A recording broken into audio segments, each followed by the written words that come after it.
Hey all, welcome to Circle of Tone, and today we have Andy Summers and the Police, my favourite guitar riff of all time, Message in a Bottle. I know the album it's on, but who can say the wanky album titles of the Police? La-di-da, Mr. Sting. That intro music you heard was me playing the main riff. It was actually recorded in a big room, but I've got mine hooked up in an ISO booth, so it's going to sound as if you've close-mic'd Andy Summers with an SM57. So that's what I've gone for.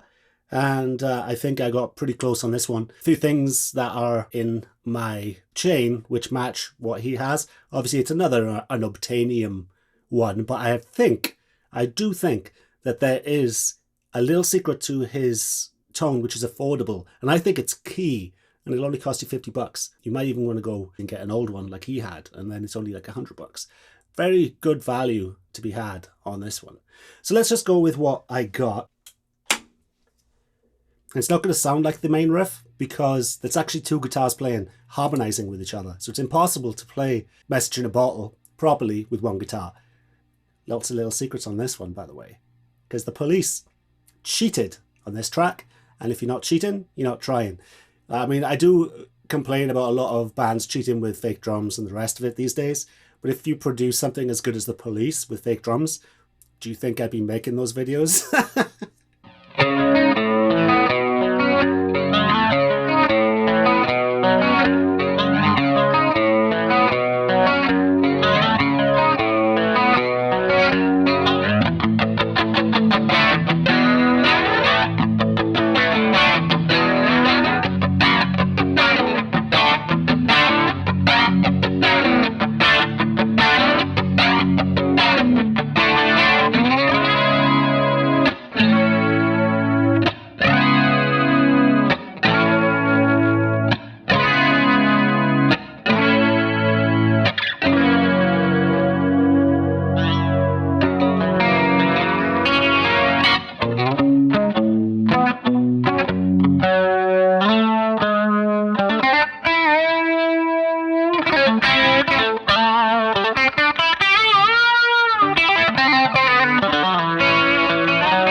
I love this bit.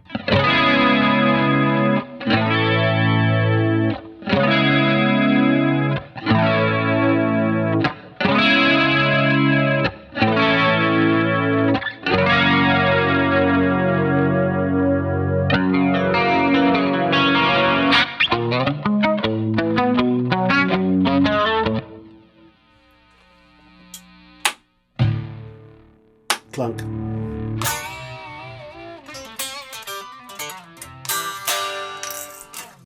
So what does mine miss? Because I do miss the mark a little bit, but I think I do have the general, the general bulk of this tone. But he has a little bit more.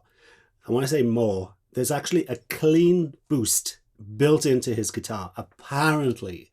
Because a lot of these guys, they chop and change shit in here all the time, and they kind of give a little nod and a wink about the gear they have. But apparently there is a battery inside his guitar, which has one of the earliest versions of a preamp boost.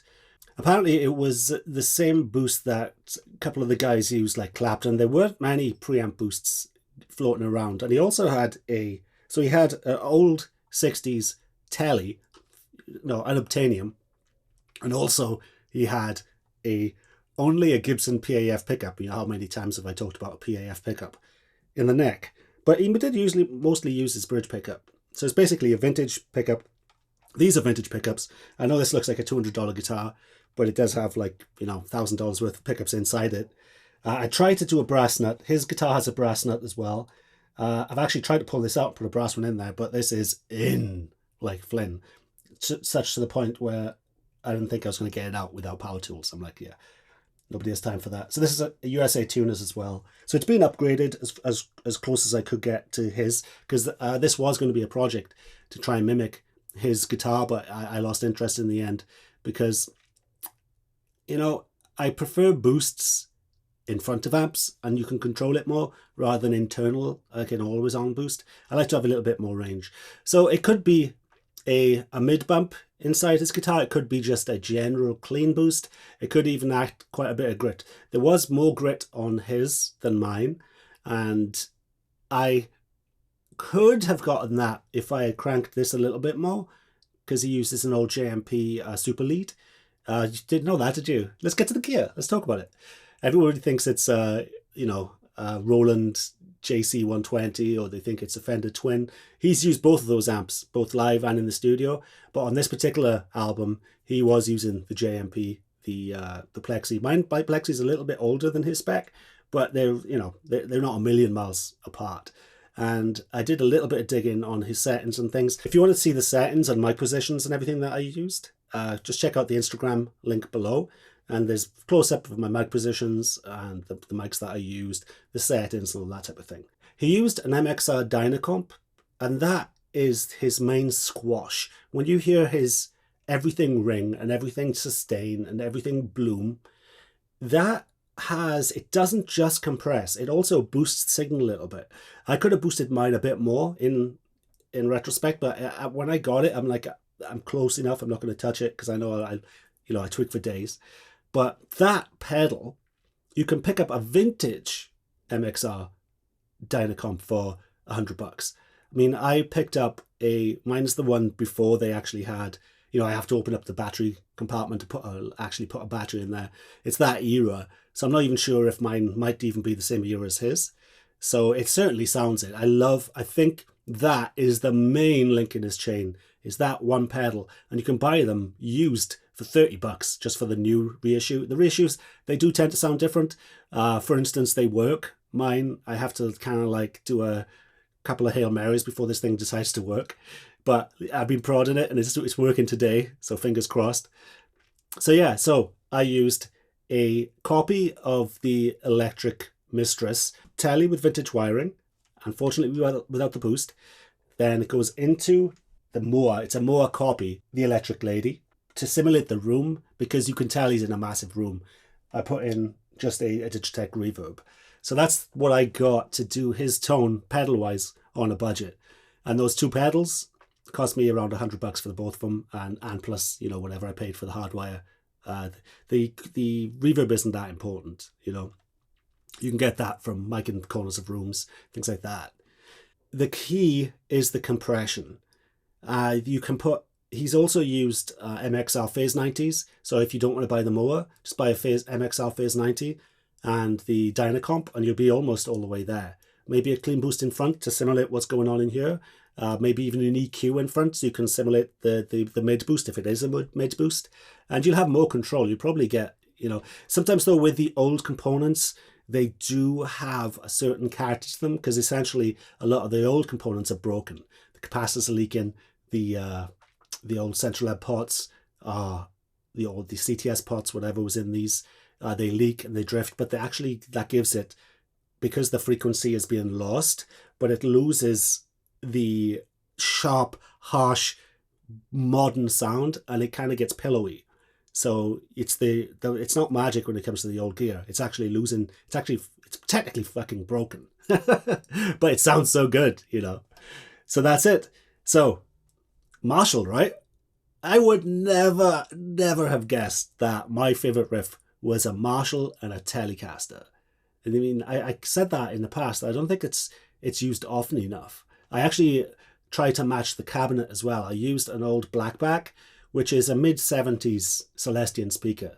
You're trying to guess what they used back in the day. There wasn't much information on the cabinet. It was a Marshall cabinet, but it could be a greenback from the 71. It could be a blackback. There's all sorts of greenbacks. There's all sorts of blackbacks. frequencies. It could have been even a creamback. When I heard mine, I was like, yeah, I do think this is the speaker that you used. So I didn't go through my other ones. I was like, no, I can hear, I'm in the ballpark, so why change? So that's it. All things I was missing as well. His strings were thicker than mine. I do believe he has maybe a wound G string. But one of the secrets to this band is physical violence. Imagine caring about music so much that you launch yourself over a console to try and attack the other person. They had physical fights in the studio while they were writing their best equipment. In fact, on this song, they were in different rooms, not just for separation, but to actually stop each other from it was almost like a producer saying, these guys are going to kill themselves if they're all in the controller room. So Sting generally played bass in the controller room. Obviously his amp and stuff was elsewhere. And Andy was tended to be in the main recording room. That's why you can hear a lot of that reverb. And I'm sure there's played reverbs as well, and maybe effects, because he was kind of obsessed with effects, much up to the point where the early innovators, Cornish, would make these pedal boards with even wireless switchable old school switches, mechanical switches as well, to his pedal board. But didn't do that so much in the studio because you didn't have to have so much control. You could loosey goosey. So I don't think the Pete Cornish stuff was really that essential in the studio, but I'm just speculating. If people really go to the lengths, like my channel does, I have to mention things like the Pete Cornish pedal board, which is essentially just a modern day switcher, before it was easy to do it with MIDI and the rest of it. And they used to innovate on different albums, like on Synchronicity, the JC-120. Basically what that is, it's called the Jazz Chorus, right? So it has two speakers, and the speakers, it's like the worst amp in the world for distortion. And they actually have distortion on there. It's like, yeah, no. One speaker is going to be slightly out of tune with the other one. And that when it moves, it creates that chorus. So for every breath you take, they would take a microphone and put it on each one, and then hard pan that to get the actual movement of the detuned flow. But what they do as well then is they would swap the mics and pan those opposite. So then you'd kind of have two speakers driving in the same direction, and that would create like a 3D effect. So it's like all sorts of swirls and push and pull and the rest of it. And that's the type of thing that you got to think about. Don't just think about clean tones. Think about what the actual signal is doing. What is the corner of the room doing? Because the room can be the fifth man in the band. I love how obsessed with tone they are. And as for the playing, this is the main riff. And he's got another riff up here. And it's not the same shape. And then when you put those two together, you get this.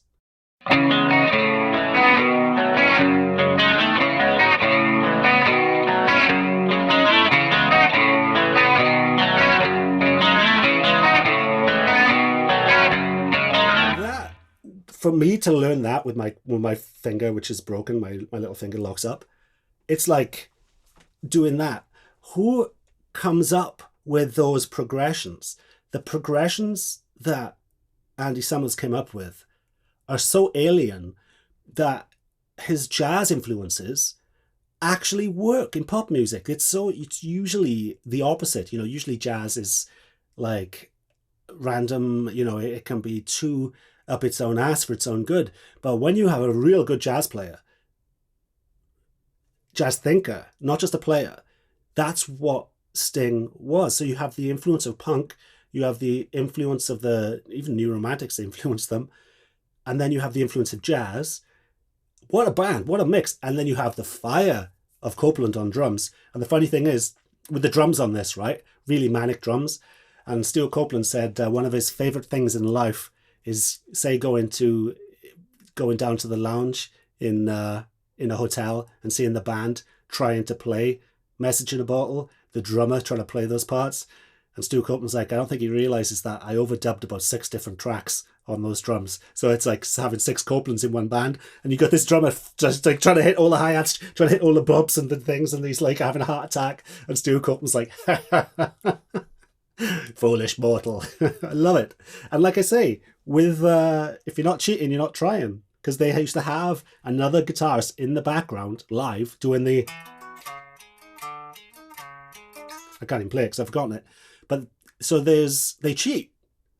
But if you create something amazing while cheating, do it, you know?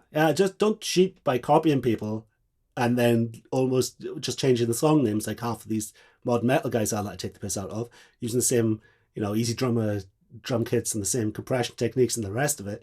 If you come up with your own cheats, that's the key. And also one big chunk that I just missed out as well was he was on the delay stuff, like, you know, Walking on the Moon, stuff like that.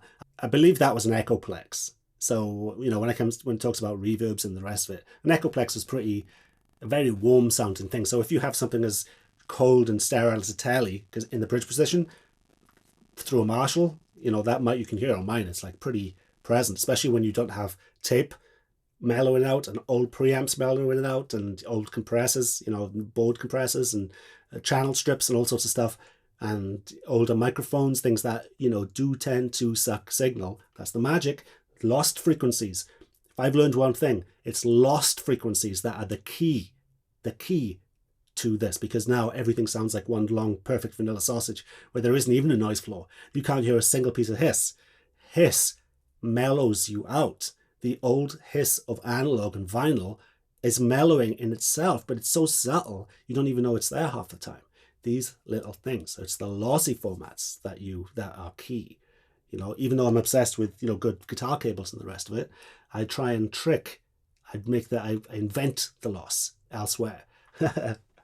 So on Synchronicity, he used the Twin. Really early on to his career, he used the Twin, Fender Twin as well, and, you know, the MXR Phase 90. But for his best work, Marshalls, Tele, the electric Mistress, DYNACOMP, you know, it's all very important, and the delay. So I hope you like that. For a full list of the gear that he used, that we know he used in these periods, just hit up in the comments. And like I say, please subscribe, please share. If you know any police fans, guitar nuts, send them my way. So coming up soon, we have part 2 of the AC/DC Mystery Amp series that was on Let There Be Rock. And I think we have cracked the case on that one, but you guys can be the judge for that. So if you like these types of vids, you can join our Facebook group. Just search Circle of Tone in Facebook. We're over 1,000 strong. Come share your music. Come share your little tone secrets or any requests that you want for other bands that we can delve into the gear. And also, Patreon really helps me out. So guys, have a good one. I hope you like this new format, and I'll play you out. So I'll see you next time. I'm using the wrong pick as well. He uses a nylon pick. I'm using a hard one. That's why you come here, right?